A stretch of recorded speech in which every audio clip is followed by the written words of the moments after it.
Hello students. Last video में हमने chapter number first complete कर लिया था। आज हमारा chapter number second polynomials. Polynomials के अंदर हमें देखना है कि एक टर्म जो लिखी है इसका क्या मतलब होता है।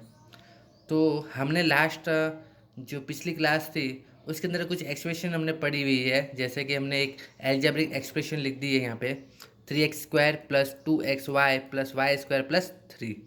ये एक एल्जेब्रिक एक्सप्रेशन है। इस एल्जेब्रिक एक्सप्रेशन के अंदर हम देखेंगे कि कुछ जो टर्म्स हैं उनको क्या कहा जाता है। तो जो न्यूमेरिकल डिजिट होती है, जैसे कि ये हमारी, ये क्या है, न्यूमेरिकल डिजिट है, इसे बोला जाएगा कांस्टेंट टर्म। क्या बोला जाएगा? Constant term. कांस्टेंट टर्म क्यों बोला जाता है इसको? क्योंकि इसके साथ कोई वेरिएबल मल्टीप्लाई नहीं हो रहा। इस पूरी टर्म को क्या बोलेंगे? Constant term. ओके। तो वेरिएबल क्या होता है? वेरिएबल इन एक्स वाई जेड को बोलते हैं। क्यों? क्योंकि इनकी वैल्यू वेरी करती रहती है क्वेश्चन के साथ, तो इसको बोलेंगे कांस्टेंट टर्म। ये जो एक्स वाई है ये दोनों हमारे क्या है? वेरिएबल्स है। ओके। और सबसे आगे लिखा है हमारा 3x²। इस 3x² में एक चीज़ ध्यान देने की बात है, ये जो x² जो वेरिएबल है, इस वेरिएबल के साथ क्या मल्टीप्लाई हो रहा है? 3। तो 3 क्या हो जाएगा? x² का कोफिशिएंट कहलाएगा। क्या कहलाएगा? कोफिशिएंट कहलाएगा। x² का कोफिशिएंट कौन है? 3। मतलब जो वेरिएबल के मल्टीपल में होगा वो क्या हो जाएगा? हमारा कोफिशिएंट हो जाएगा। ऐसे ही नेक्स्ट टर्म के अंदर हमें अगर पूछा जाए x और y का कोफिशिएंट क्या है, तो x और y से कौन मल्टीप्लाई करवा रहा है? 2। तो 2 को क्या बोलेगा? x और y का कोफिशिएंट बोला जाएगा। ऐसे अगर पूछ ले जाए कि x का कोफिशिएंट क्या है, इसके अंदर ओनली किसका पूछा जाए? x क्या, तो आप क्या बताओगे? x के साथ कौन कौन मल्टीप्लाई हो रहा है? 2 भी मल्टीप्लाई हो रहा है और y भी। तो हम बोलेंगे इस कंडीशन में कि x का जो कोफिशिएंट है वो क्या है? 2 और y, ये दोनों ही इसके कोफिशिएंट है। फिर पूछा जाएगा y² का कोफिशिएंट क्या है, तो आपको y के आगे कोई डिजिट दिख रही है? नहीं, इसके आगे कोई डिजिट नहीं दिख रही है। लेकिन फिर भी याद रखिए, अगर हमको कोई डिजिट दिखाई नहीं भी देती है तो हमें याद रखना है कि हमेशा मल्टीपल में क्या होता है? 1 होता है। तो इस y² का कोफिशिएंट क्या हो जाएगा? हमारा 1 हो जाएगा। ओके। क्योंकि अगर यहाँ 1 नहीं होता और 0 होता तो ये y यहाँ से 0 × y होकर क्या होता? 0। और 0 हमको यहाँ लिखने की ज़रूरत नहीं होती, तो ये टर्म ही नहीं होती। ये टर्म है और आगे कोई डिजिट नहीं लिखी हुई है, तो इसका मतलब इसका कोफिशिएंट क्या हो गया? इसका कोफिशिएंट हो गया हमारा 1। फिर 3 को हमने बता दिया कांस्टेंट होता है। इस टाइप से हम एक एल्जेब्रिक एक्सप्रेशन लिखते हैं। ये हमारा पॉलिनोमियल्स है। तो हमें सबसे पहले ये देखना है कि इस टर्म के अंदर कितनी टर्म लिखी हुई है। तो देखिए यहाँ पर टर्म काउंट कर लेंगे। टर्म कैसे काउंट करते हैं? हर प्लस माइनस के बीच की डिजिट। जैसे यहाँ पे मैंने प्लस लिख दिया है, तो ये एक टर्म पूरी काउंट होगी। यहाँ से आता है कि पूरी दूसरी टर्म, थर्ड टर्म और ये फोर्थ टर्म। तो कितनी टर्म हो जाएगी टोटल मिला के? 4 टर्म हो जाएगी। तो नंबर ऑफ टर्म हम यहाँ क्या लिखेंगे? इसको लिख देंगे 4। कितनी टर्म है हमारी? 4। वापस देख लीजिए कैसे काउंट किया। हर प्लस माइनस के बीच की, देखो मल्टीप्लाई में नहीं, 3 और x² का मल्टीप्लाई हो रहा है तो इनको अलग अलग टर्म काउंट नहीं करेंगे, ये दोनों एक ही टर्म है तो इसको एक ही काउंट करना है। फिर आ गया प्लस, फिर लिखेंगे 2x, तो ये दूसरी टर्म। फिर वापस प्लस आया y², ये हमारी कौन सी? थर्ड टर्म हो गई। और ये जो 3 है ये हमारी फोर्थ टर्म हो गई। अगर यहाँ पे प्लस की जगह अगर माइनस भी होता है, मान लेते हैं माइनस, तो भी हम इसको क्या गिनेंगे? ये हमारी फोर्थ टर्म ही होगी। या तो प्लस हो जाए या माइनस, उसके आगे पीछे वाले डिजिट को हम टर्म में काउंट कर लेते हैं। ओके। अब देखिए पॉलिनोमियल्स तो एल्जेब्रिक एक्सप्रेशन होती है, लेकिन क्या सारी एल्जेब्रिक एक्सप्रेशन पॉलिनोमियल्स होगी? नहीं। इसके लिए कुछ कंडीशन है जो हमें कंडीशन को फॉलो करना होता है। तो क्या कंडीशन है? पहली कंडीशन लिखी है, any variables in the expressions must have whole number power. मतलब कि जो भी वेरिएबल है इसके अंदर, वेरिएबल कौन? एक्स वाई जेड या कुछ भी लिखा है, वो सारे क्या होना चाहिए? उनकी जो पावर होनी चाहिए वो होनी चाहिए होल नंबर। तो मैंने फर्स्ट वीडियो में बताया था होल नंबर क्या होता है? 0 1 2 3 4 5।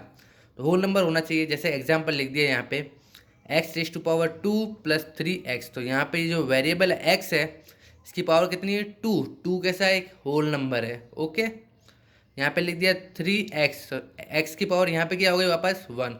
तो दोनों टर्म में से किसी एक में भी ऐसा नहीं होना चाहिए कि उसकी पावर होल नंबर नहीं हो। जितनी भी टर्म लिखी है उन सारी टर्म के अंदर होल नंबर होना चाहिए। जैसे यहाँ ऊपर में जो मैंने एक्सप्रेशन लिखी है इसके अंदर जितनी भी टर्म है, देखिए x² हो गया, x हो गया, y हो गया, y² है, इन सब की पावर होल नंबर है 2 है, यहाँ एक्स की पावर 1 है, यहाँ वाई की पावर 1 है, ये दोनों भी होल नंबर है, और यहाँ वाई की पावर कितनी है 2 है।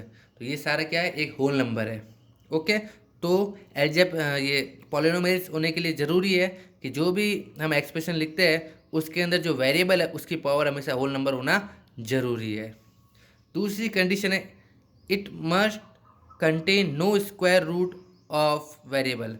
मतलब अगर ऐसी कोई एक्सप्रेशन है जो क्या करे, अगर यहाँ पे क्या लिख दे, एक्स की या वाई की पावर जो आ जाए यहाँ पे रूट में आ जाए, तो ये क्या होगा, ये वेरिएबल, ये पॉलिनोमियल्स नहीं होगा। देख लीजिए यहाँ पे मैंने एक्स के ऊपर रूट लगाया है, तो ऐसी कोई कंडीशन नहीं बननी चाहिए जहाँ वेरिएबल एक्स और वाई के ऊपर अंडर रूट आ जाए, स्क्वायर रूट आ जाए या फिर क्यूब रूट आ जाए। कैसा भी रूट इसके ऊपर नहीं आना चाहिए। हमेशा पावर कैसी होनी चाहिए, 1 2 3 में होनी चाहिए, अंडर रूट में नहीं होना चाहिए। एक्स के ऊपर अंडर रूट है इसलिए पॉलिनोमियल्स नहीं है। अगर ये अंडर रूट का 3 के ऊपर हो जाता तो इससे कोई इफेक्ट नहीं पड़ता, क्योंकि इसने बोला सिर्फ वेरिएबल के ऊपर अंडर रूट नहीं होना चाहिए। अगर यहाँ पे लिखा होता √3, जैसे यहाँ लिख देता √3x+y, तो ये पॉलिनोमियल्स होता है ये पॉलिनोमियल्स। क्यों? क्योंकि रूट 3 के ऊपर लगा हुआ है, एक्स और वाई के ऊपर नहीं लगा हुआ। ओके, तो हमें सिर्फ इतना देखना है, वेरिएबल्स को देखना है। वेरिएबल्स हमेशा रूट में नहीं होने चाहिए, जबकि यहाँ पे एक्स किस में दिया हुआ है, रूट में दिया हुआ है। इसका मतलब ये एल्जेब्रिक एक्सप्रेशन नहीं है। फिर नेक्स्ट क्वेश्चन है हमारा, नो फ्रैक्शन, कोई फ्रैक्शन नहीं होना चाहिए किसमें, पावर में। तो यहाँ लिखा है जैसे कि एग्जाम्पल इस टाइप का नहीं होना चाहिए, एक्स की पावर 1/2 y⁻², तो यहाँ पे देखो इनकी जो पावर है वो कैसे, फ्रैक्शन में है, तो ऐसी पावर नहीं होनी चाहिए। हाँ, अगर इसके वेरिएबल्स इसके जो कांस्टेंट या कोफिशिएंट है वो कैसे भी हो सकते हैं, उनसे हमें इफेक्ट नहीं पड़ता। हमें सिर्फ इसके वेरिएबल्स को देखने, वेरिएबल्स की पावर 1/2 और ये 2/3 यानी फ्रैक्शन में आ रही है, इसका मतलब ये पॉलिनोमियल्स नहीं है। दूसरा है नो नेगेटिव पावर। अगर इन वेरिएबल की पावर भी अगर नेगेटिव है, किसी एक की भी, जरूरी नहीं है कि आप सोचो कि एक की है एक की नहीं तो ये पॉलिनोमियल्स हो गया, ये नहीं हो गया, ऐसा नहीं है। अगर इस पूरे एक्सप्रेशन में एक भी वेरिएबल की पावर अगर नेगेटिव है तो ये क्या है, एक पॉलिनोमियल्स नहीं है। जैसे यहाँ y क्या लिखा हुआ है -1, तो मतलब ये पूरी जो एक्सप्रेशन है ये क्या है, एक पॉलिनोमियल्स नहीं है। तो माइनस में नहीं आनी चाहिए, जरूरी नहीं -1 हो, -2 -3, नेगेटिव पावर नहीं होनी चाहिए। 0 होगी तो चलेगा।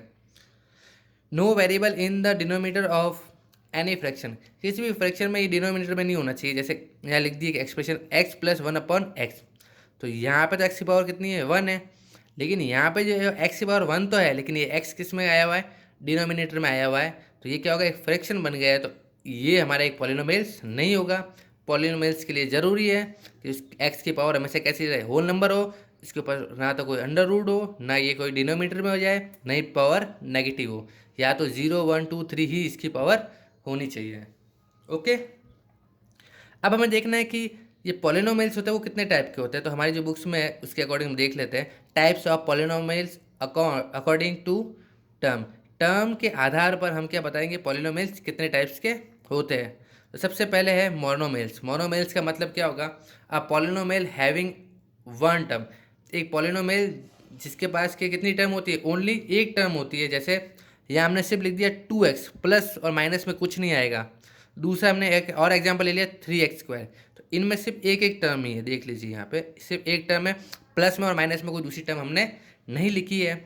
इसी तरह से दूसरा है बाइनोमियल। बाइनोमियल क्या होगा, 22 का मतलब होता है 2, तो लिख देंगे अ पॉलिनोमियल्स हैविंग 2 टर्म्स।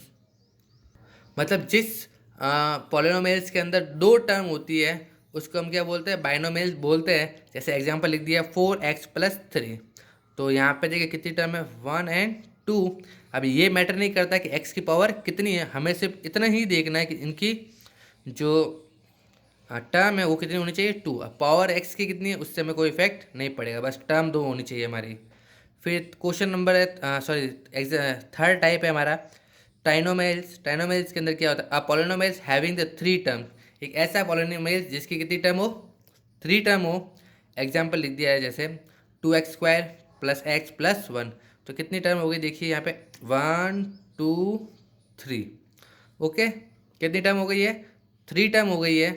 क्यों, क्योंकि यहाँ पे वह 2 वेरिएबल आ रहा है और एक कांस्टेंट आ रहा है और प्लस माइनस बीच में, इसलिए 1 2 3 काउंट करने पर कितनी हो रही है 3, तो इसको बोलेंगे ट्राइनोमियल।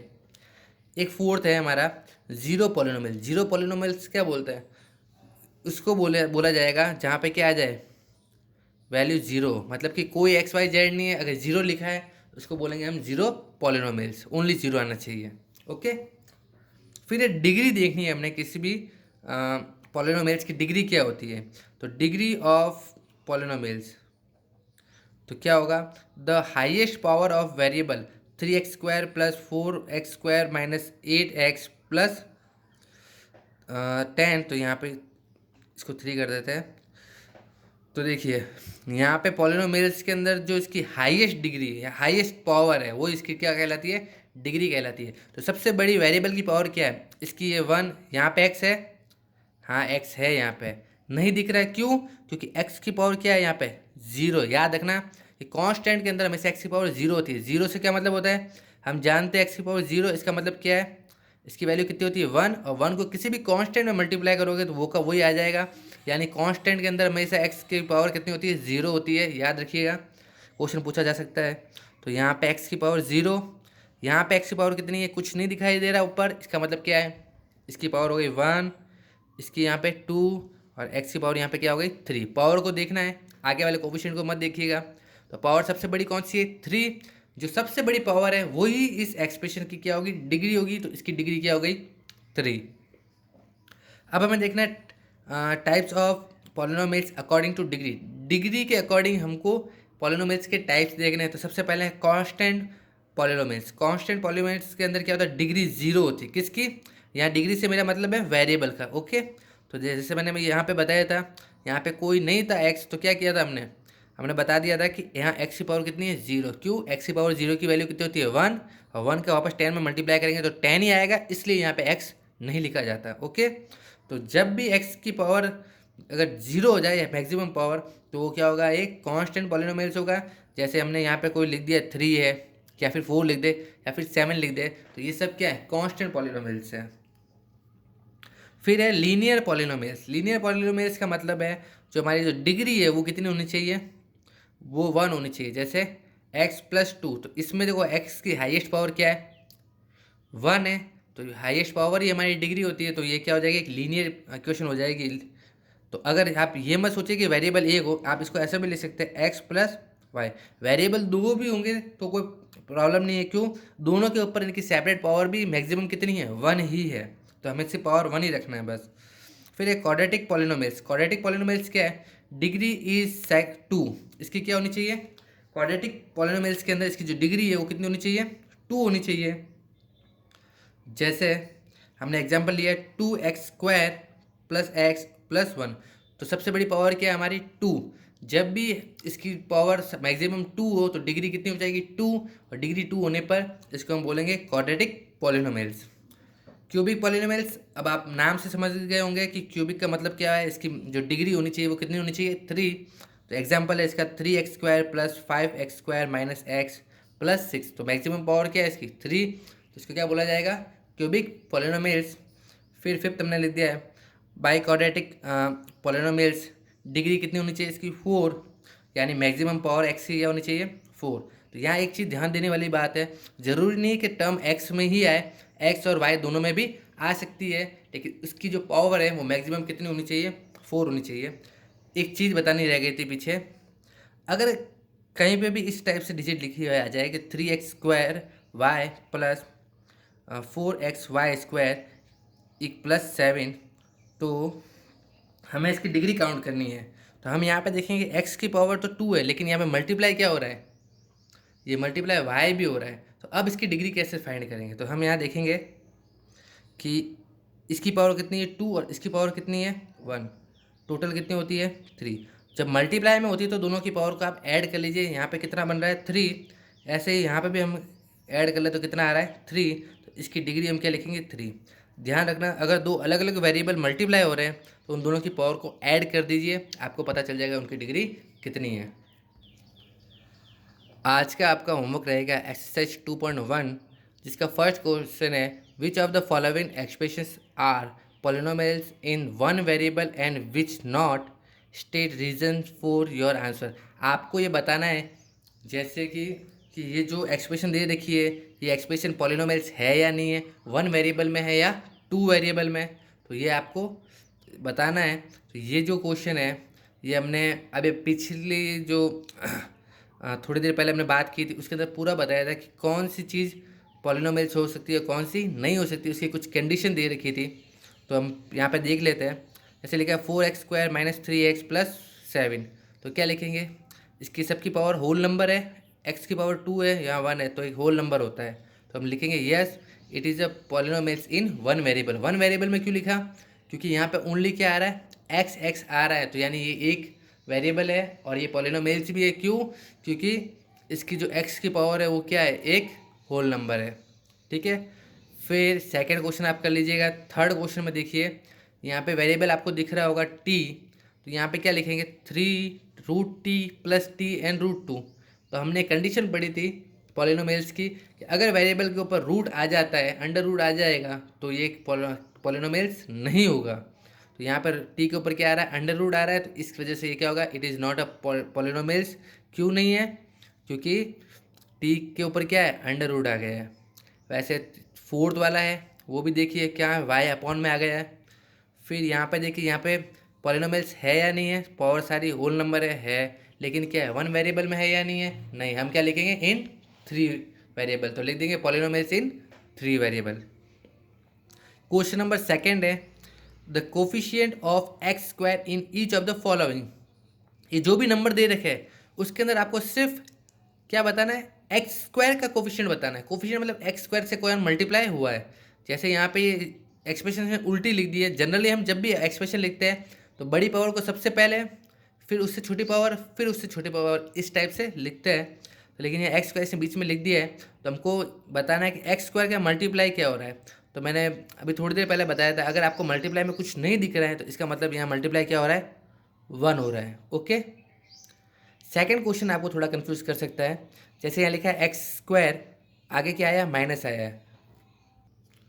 तो माइनस आया है तो हमें ये देखना है कि यहाँ इसके आगे 1 तो होगा, लेकिन ये 1 पॉजिटिव नहीं होगा, कैसा होगा, नेगेटिव होगा। क्यों, यहाँ आगे क्या आ गया, माइनस। तो हम लिखेंगे यहाँ पे जो x² का कोफिशिएंट है वो कितना है, -1 है। क्या है, -1। -1 क्यों लिखेंगे, क्योंकि पॉलिनोमियल एक्सप्रेशन हमेशा क्या होती है, पॉजिटिव में चलती है। या माइनस आया यानी ये कोफिशिएंट इसका क्या है, नेगेटिव है। इस टाइप से इसमें बता दीजिए इसके आगे क्या मल्टीप्लाई हो रहा है। और इसी टाइप से इसके अंदर आपको x² दिख ही नहीं रहा है, तो मैंने बताया था जब कोई वेरिएबल नहीं दिख रहा होता तो इसका कोफिशिएंट कितना होता है, वो अभी थोड़ी देर पहले बताया था, तो आप इसको कर लीजिए। अगर आपको कोई भी प्रॉब्लम आ रही हो समझने में तो आप नीचे मैंने डिस्क्रिप्शन के अंदर अपना मोबाइल नंबर दे रखा है, तो आप मुझसे वहाँ से कांटेक्ट करके अपनी प्रॉब्लम को सॉर्ट आउट कर सकते हैं।